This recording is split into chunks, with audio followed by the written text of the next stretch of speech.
Olá, seja bem-vindo à Diversidade, um espaço de reflexão sobre o papel da psicologia na sociedade contemporânea. Uma proposta ousada e que, por isso mesmo, acaba sempre tratando de temas repletos de tabus e mal entendidos. Temas sobre os quais a psicologia pode ajudar um pouco na reflexão. E sexualidade é um desses assuntos. Qual é o espaço e o momento onde começamos a prestar atenção em nossa sexualidade? O que é viver uma sexualidade saudável e como o psicólogo pode ajudar nisso? E o prazer, onde fica em tudo isso? Esses são alguns dos recortes que a diversidade vai fazer dentro desse amplo e polêmico tema.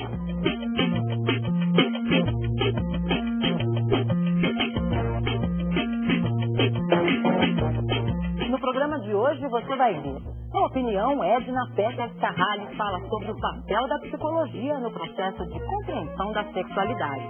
Relatório Kinsey, um marco na pesquisa sobre a sexualidade humana. E em casa, como encarar a descoberta da sexualidade das crianças e pré-adolescentes. Das ruas vem a resposta. Sexo se aprende na escola? Quem comenta é o psicólogo Antônio Carlos Egípcio. E esse assunto continua na entrevista. Graça Martina Gonçalves recebe a socióloga Sandra Underhall, do Instituto Ecos Comunicação e Sexualidade. Desde que surgiu, a AIDS vem causando uma verdadeira revolução no comportamento e nos valores da sociedade. Mudanças não apenas no âmbito da sexualidade, mas na própria atividade dos profissionais da área da saúde. Exemplo disso é o atendimento dado aos portadores do HIV no Centro de Referência DST-AIDS do Estado de São Paulo.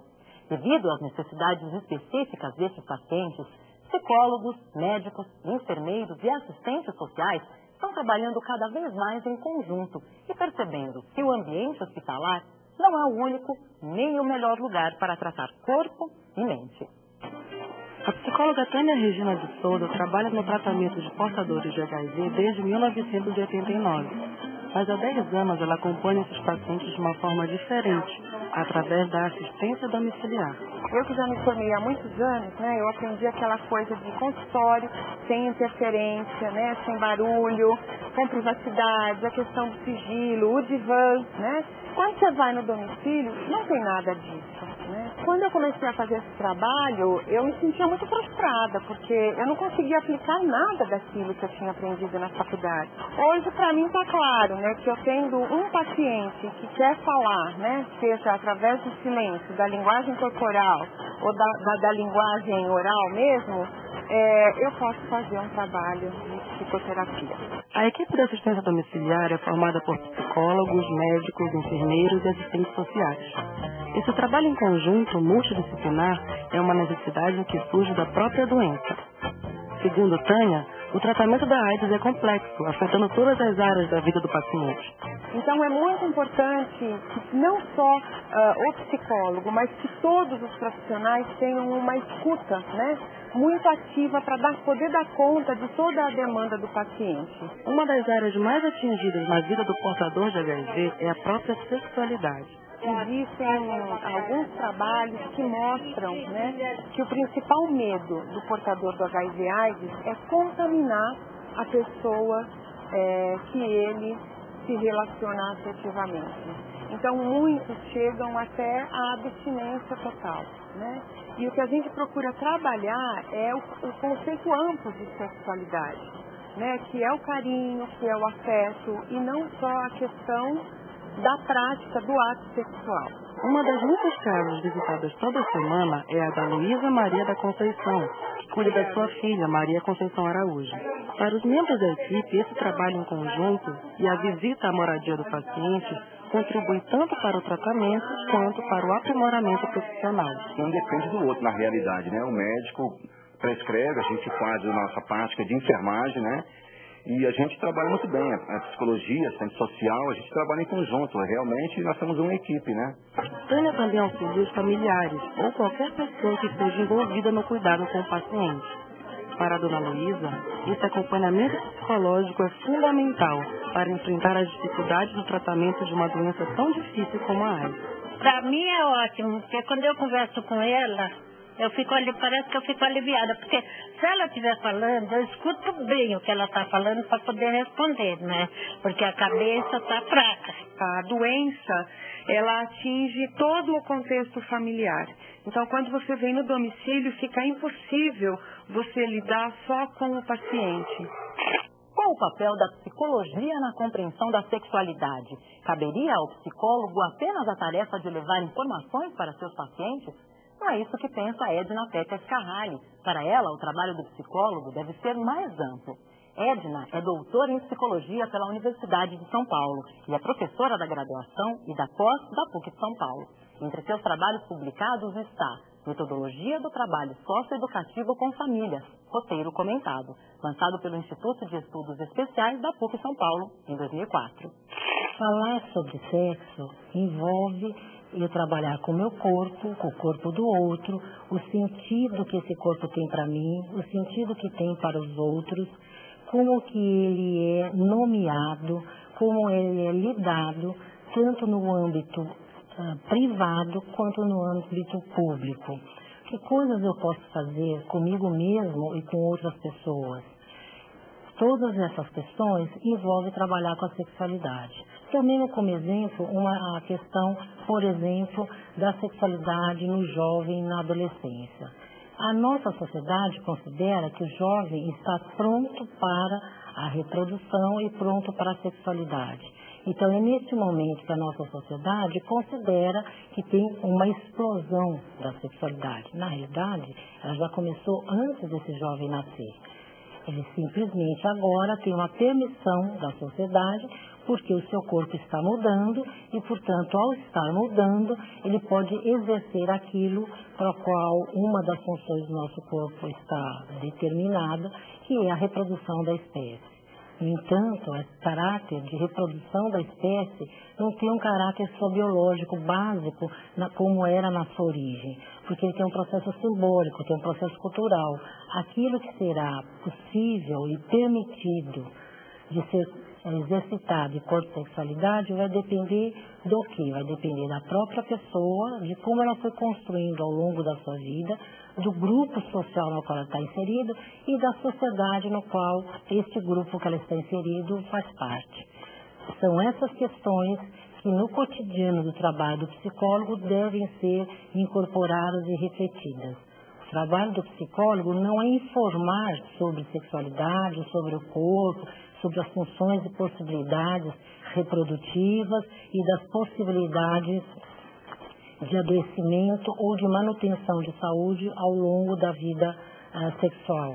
Mas é principalmente, mais do que informar, refletir sobre os valores, os comportamentos e as ações.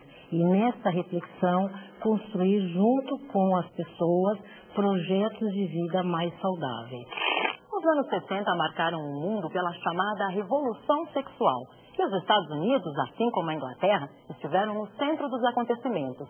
Isso se deve, em parte, a uma série de tabus que foram derrubados pelas pesquisas de Alfred Kinsey, um cientista norte-americano que acabou influenciando mais a sociedade do que a própria ciência. O entomologista e zoólogo Alfred Charles Kinsey viveu entre os anos de 1894 e 1956. Nascido em uma família extremamente conservadora e religiosa, chocou os pais ao abandonar os estudos de engenharia para se graduar em biologia e psicologia. Em 1919, completou seu doutorado em Harvard sobre a diversidade biológica de uma espécie de vespa. Após ter concluído que nenhuma vespa era igual à outra e que suas práticas de acasalamento eram extremamente variadas, Kinsey percebeu que essa característica de diversidade sexual era comum entre todos os animais, inclusive entre os humanos. Após muita persistência, em 1935, Kinsey conseguiu recursos financeiros junto à Fundação Rockefeller para iniciar sua pesquisa sobre a sexualidade humana. Para isso, montou e treinou uma equipe que entrevistaria nos anos seguintes milhares de pessoas em todo o território dos Estados Unidos. Seus estudos resultaram em 2 relatórios sobre a sexualidade humana que caíram como verdadeiras bombas na sociedade americana de então. A publicação do primeiro relatório Sexual Behavior in the Human Male, o comportamento sexual do homem, em 1948, deu origem a uma enorme polêmica nos Estados Unidos. O livro foi um dos mais vendidos naquele ano. Rapidamente, Kinsey se transformou numa celebridade. O segundo volume, abordando a sexualidade das mulheres, Sexual Behavior in the Human Female, foi publicado em 1953. Os resultados impressos nos 2 livros abalaram a família tradicional americana. Segundo os estudos de Kinsey, 92% dos homens e 62% das mulheres se masturbava. 37% dos homens e 13% das mulheres já tinham tido uma relação homossexual que lhes tinha proporcionado um orgasmo. Mas seus resultados causavam urticária nos conservadores, também eram contestados por outros cientistas, que afirmavam que o grupo pesquisado não era cientificamente representativo, já que a maioria dos entrevistados eram brancos de classe média, com menos de 35 anos e com formação universitária. Mesmo com eventuais erros estatísticos, até hoje esses dados ainda são considerados como um dos maiores estudos mundiais de comportamento sexual humano. Como um resultado prático dos estudos de Kinsey, em 1973, a Associação Americana de Psiquiatria removeu a homossexualidade da lista de desordens mentais. O mesmo aconteceu com a Organização Mundial de Saúde, que também passou a não considerar a homossexualidade como uma doença a partir de 1986. A sexualidade é um tema importante em qualquer fase da vida, mas existem períodos de mudanças radicais que fazem parte da formação da personalidade humana e que são fundamentais na construção do nosso olhar sobre os afetos, o prazer e o sexo. É na infância e na adolescência que surgem as primeiras dúvidas e curiosidades sobre o universo da sexualidade. Mas como será que os pais lidam com isso? Mesmo com o acúmulo de informações sobre o tema provocado pela mídia, será que a família está conseguindo lidar com essas questões? Diversidade foi procurar saber a resposta a essas e outras perguntas delicadas sobre pais, filhos e sexualidade. Ter filhos na adolescência não é fácil para ninguém. Ivete Cabral tem 2 nessa fase de fronteira, Lucas, de 11 anos, e Daniele, 12 anos. Um dos temas mais delicados nesse período é a sexualidade, um tema que começa a surgir desde a primeira infância. Nós tomávamos banho juntos, né? A correria, chegar do trabalho, tem que fazer tudo. Então já dava banho nos 2, trocava, né? E chegou um período assim que eles não quiseram mais tomar banho juntos. Por quê? Porque eles eram diferentes, né? Então aquela coisa assim, não, mamãe, eu sou homem, ela é menina, né? Então não pode, né? Uma relação de confiança, de segurança se estabelece desde pequenininho. E acho que a sexualidade não pode escapar disso. Eu acho que fica muito sem sentido assim, vamos sentar e conversar sobre, né? Essa coisa de novela, não é assim. Acho que as coisas vão acontecendo. No leve trás na escola, nos primeiros meninos, né? No primeiro beijinho, no menino que você acha bonitinho, na menina que você acha bonitinha, né? E de poder abrir espaço para falar sobre isso, porque isso é vida.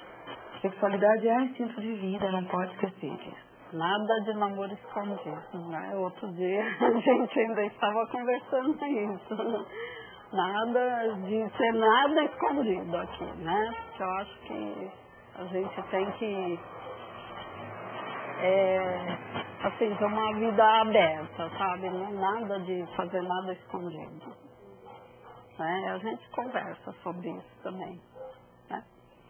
Isso que a gente não tem que dar para uma criança, uma situação para ela entender e elaborar, se ela não tem aparato para isso.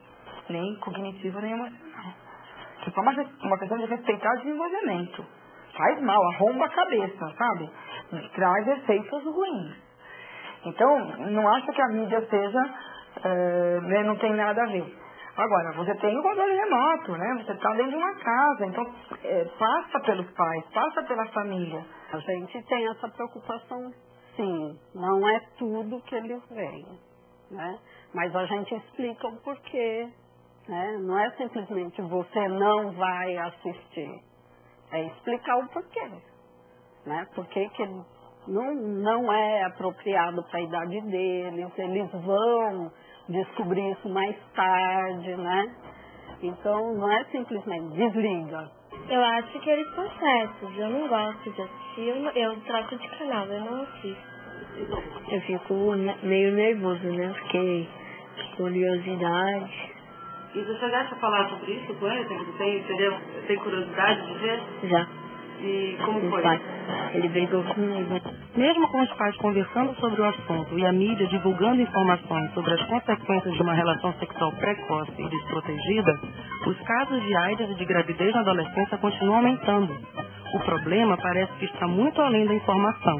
Nós fizemos um trabalho junto com a Organização Mundial de Saúde e descobrimos que a informação não basta. 90% dos adolescentes conhecem os métodos, mas na hora de usar os métodos, eles esquecem, eles se atrapalham. E por que isso? Porque a menina tem a doença do agradar. Ela quer agradar o parceiro. E por insegurança, tem medo de beijar, de impor a camisinha. O menino tem medo de falhar. Então, não conta que tem medo do tamanho do pênis, de dar errado e dá desculpas. Como os dois não só têm idade precoce, mas têm precocidade no vínculo, é muito pouco tempo entre conhecer e ter uma relação sexual. Não dá tempo de discutir a prevenção, só dá tempo de discutir o desejo. O desejo de querer fazer, né? Está tudo errado, sem camisinha, sem nada. E às vezes a gente faz as coisas sem pensar e depois eu falo, putz, fiz isso, não devia ter feito. Eu penso que a gente tem que tentar trabalhar antes, desde pequenininho e de um nível preventivo mesmo, uma forma preventiva, né? Então, assim, muito esporte, muito lazer, muita música, muita arte. Né? São formas de ajudar essa moçada a crescer, a se expressar, com prazer, sim, porque não namorar, porque não ficar, mas que esse prazer seja inserido e acolhido. Né? A diversidade foi às ruas para saber da população. Sexo se aprende na escola? Acho que não. Não. Eu acho que não. Bem, aprende na vida, cara, né? Eu concordo com o amigo, né? Sexo na escola? Eu acho que se aprende, porque tem bastante formação de professores, assim. Como biologia? Também. Acho que sim, porque quando a criança é pequena e que ela não sabe muito, acho que é o ambiente lá que ela tá na maioria do dia dela que conta. Então é isso, acho que dá pra aprender o quê? Tá fazendo meu telefone aqui, você dá pra dar um... Alô? Olha, eu aprendi na escola sexo.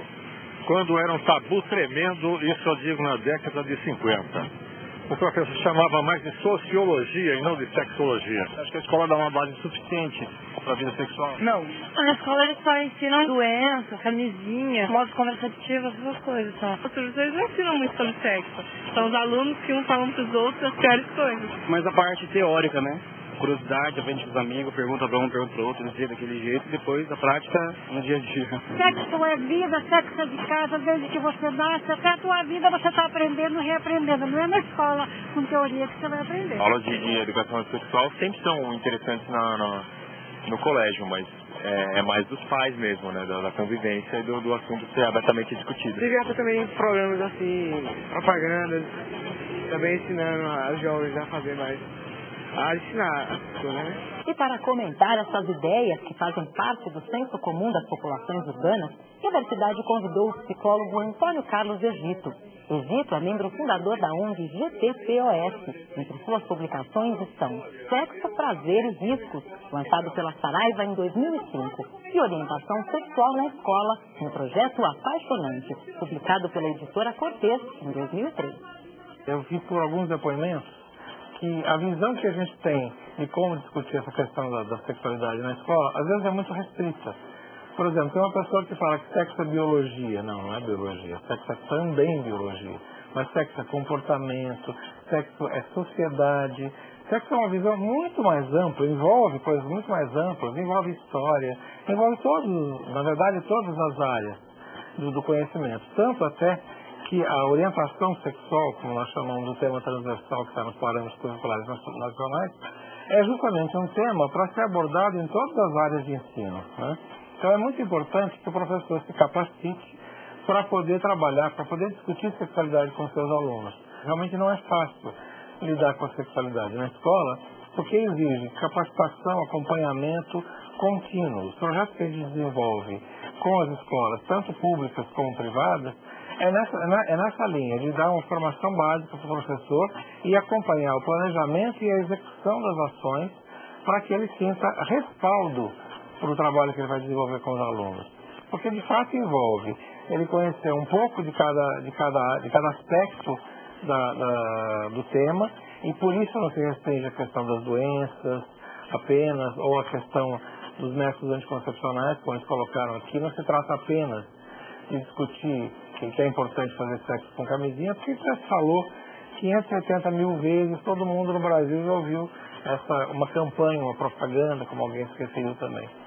É mais importante que isso. É preciso discutir a sexualidade como um fator de vida fundamental mesmo, e é preciso discutir o prazer. E aí é que está o maior problema, talvez, e a coisa mais interessante. Em geral, quando a gente faz projetos de orientação sexual na escola, a gente conversa com os pais, explica como é que a coisa funciona, e aí é importante explicar que o fato da escola trabalhar o assunto não exime os pais de responsabilidade. É muito importante que a família discuta as questões da sexualidade, discuta o que está rolando ali, desde o que eles estão vendo na televisão, até as piadas que eles contam, o que eles ficam sabendo da família. É preciso haver um espaço para uma conversa. Então esse papel não pode ser substituído pela escola, mas o que a escola pode fazer é esclarecer dúvidas, é complementar informações que estão faltando e fazer a discussão dos valores. Então, quando a escola entra nesse assunto, não é para fregar valores opostos da família, diferentes ou iguais. É para dizer, olha, existem vários valores, vamos pô-los aqui em discussão, vamos ver, tem famílias que pensam assim, tem famílias que pensam assado. No mundo existem opiniões diferentes. Na medida em que se relativiza o que é essa visão a respeito de sexualidade, isso é muito importante para que a criança e o adolescente entendam o que está se passando com ele e façam suas escolhas. E vamos levar essa mesma pergunta para a nossa entrevista de hoje. A psicóloga Graça Marquina Gonçalves recebe a socióloga Sandra Umberral para conversar sobre a linha de trabalho da ECOS, Comunicação e Sexualidade, uma ONG que forma professores para a delicada missão de tratar de sexualidade na rede pública e nas escolas particulares. Uma conversa boa para os psicólogos, para os professores e para os pais. Oi, Sandra, você que tem uma boa experiência com a questão da educação sexual, educação para a sexualidade, como é que você responderia essa pergunta? Sexo se aprende na escola? Acho que a escola é um dos espaços fundamentais para se aprender sobre sexo e sexualidade. A gente sabe que os jovens, eles aprendem em vários espaços, né? A família, com os amigos, na rua, mas a escola é onde ele vai encontrar informação adequada, né? Conhecimento científico sobre a questão do corpo, como é que o nosso corpo funciona, como é que funciona toda essa parte biológica. Só que a escola, ela pode abordar outros aspectos ligados à sexualidade, que é a história, nos aspectos históricos, culturais, como é que se constitui a sexualidade ao longo do tempo, que valores que são atribuídos, né? Um professor bem preparado pode tirar todas as dúvidas desse jovem, desse adolescente. Então, eu considero um espaço adequado e necessário para a educação sexual. Acho que você está falando uma coisa importante, quer dizer, falar sobre sexo não é falar simplesmente da questão do corpo no aspecto biológico, como é que funciona e ponto final, né? É muito mais que isso. Muito mais do que isso. Infelizmente, a gente sabe que, em geral, o professor se sente mais seguro nesse tipo de abordagem, porque daí ele se apropria da informação que está no livro de biologia, daqueles desenhos já super conhecidos do aparelho reprodutor masculino e feminino, e não precisa entrar nos aspectos relacionados aos valores, aos costumes, né? E acho que o grande desafio é o professor passar a informação sobre isso de uma maneira isenta, né? Sem colocar a sua opinião pessoal. E acho que é isso que às vezes dificulta uma abordagem mais ampla da sexualidade. Então, nesse aspecto, ensinar não é só dar um conjunto de informações, é ensinar também, acho que, uma reflexão sobre os valores que estão associados à sexualidade, sobre, enfim, qual é o lugar da sexualidade na vida, nas relações, na nossa sociedade. Quer dizer, muito mais do que só dar um conjunto de informações. Exatamente. A educação sexual devia ser uma relação dialogada, né? Porque é importante também ouvir o jovem, o adolescente, sobre as dúvidas que ele tem, porque como ele está recebendo informações de vários lados, isso gera dúvidas, questões. E a escola, ela pode ser um espaço de escuta, né, para que ele possa falar, sem constrangimento, sem se expor. E a escola tem esse papel de estar passando essa informação e permitindo que esse jovem